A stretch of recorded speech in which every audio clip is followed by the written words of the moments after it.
Hi everyone, my name is Lindsay. I'm the Education Coordinator at Norval Foundation, and today I'd like to tell you more about Jackson Hlungwani.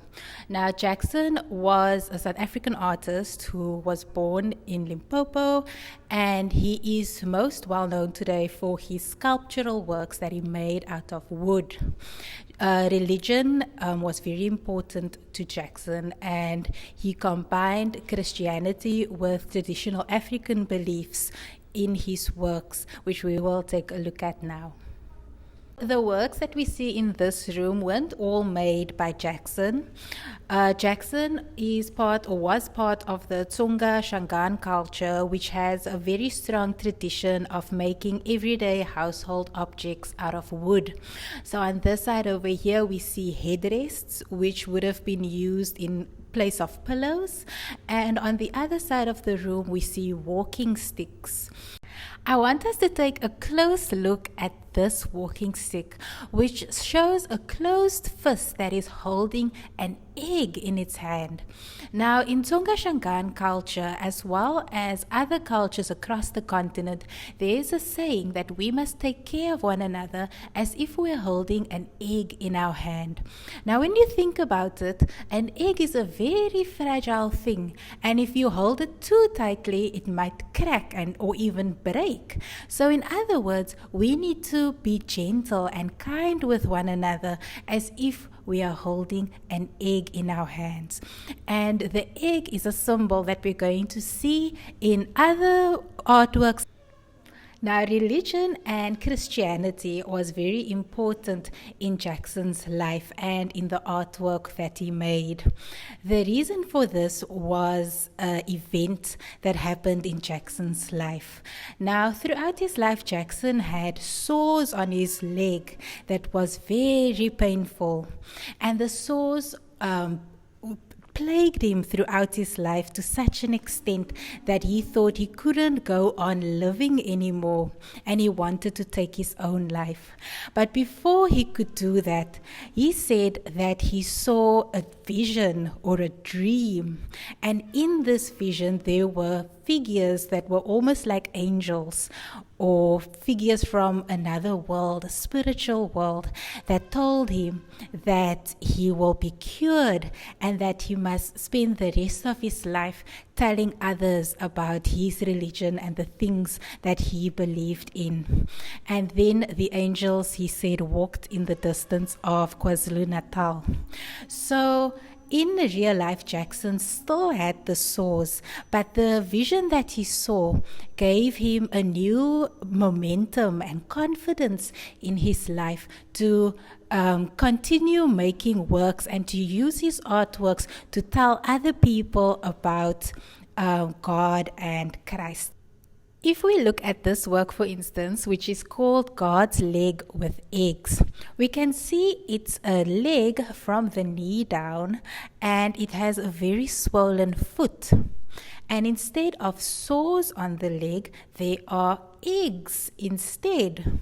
Now, the leg being from the knee down is also important because in the vision, the figures that Jackson saw were so tall that he could only see them from the knees down. And then the eggs can also be a symbol for something else. Now remember, we spoke about eggs in the first room we looked at, but here this egg might be a symbol for new life, because when we think about it, what comes out of an egg if it is left to develop further? It hatches into a chick. So this tells us that Jackson got a new lease on life, that he could continue making artworks in spite of the pain that he felt, and he could use his artworks to tell other people about his religion. Now, let's take a look at this sculpture, which is called the Angel Gabriel. Now, in picture books and comics and movies and television, the angels that you might have seen in those types of media might be a bit different from the way Jackson sculpted his angel. The angels that we normally see have halos, they have wings, and they might hold a harp in their hands, and they would also be flying. But this angel is standing firmly on the ground. Instead of a halo over his head, he is wearing a hard hat, the kind that you would wear on a construction site or when you're working in a mine. Instead of wings, he has a backpack on his back. And we can see in his hands, instead of a harp, he is holding a knife. So this angel is ready to fight. We can see from his uniform that he might be in an army. It looks like that as if he's wearing a military uniform. On his arm, on the left-hand side, we can see his badges that he has obtained.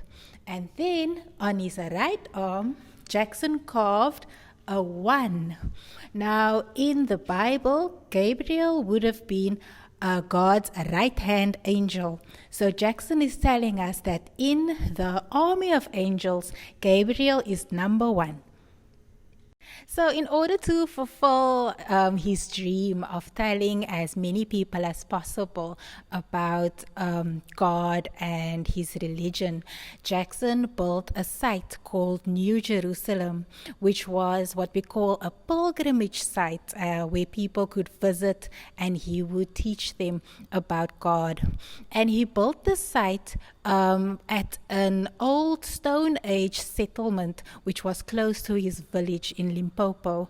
And you might have remembered a Stone Age site that you discussed in social science called Mapungubwe. So the old site where Jackson built his church was probably built around the same time. And Jackson carved all these different sculptures that he displayed on the site of New Jerusalem. Now behind us, you might notice that there are lots of fish. We see all sorts of different fish, big and small. The reason being is that the fish was Jackson's family's totem animal, which meant that it is the animal that guides and protects the family. And it's also Jackson's favorite animal because, according to him, fish don't have pockets. So they don't have anything to hide. They just swim innocently and honestly through the rivers. Finally, I want to draw your attention to this massive sculpture, which is called Adam Giving Birth to Eve. Now, this sculpture is 444 centimeters tall. Can you convert that to millimeters? How many of these, of yourself rather, do you think you must stack on top of one another to be as tall as this sculpture? Jackson made his own tools as he was taught by his father to do. So that also puts into perspective the skill that Jackson had to create such big and beautiful works using handmade tools. Now, if we look closer at the artwork, we'll see that there are one pair of feet at the bottom, then another pair of feet are growing out of his legs. At the top, we can see a face, and there's another smaller face growing out of the big face. So that shows us how, according to the story in the Bible, how Eve was created from Adam, who were the first people on earth, according to the Bible. And then finally, we'll see in Adam's hand, there is an egg that goes back to that original saying of how we must take care of one another. Okay, guys, and that is my brief introduction to Jackson Hlungwani. We can't wait to see you at the museum again, so do come and visit as soon as you are able to and as soon as we are open. Take care, bye-bye.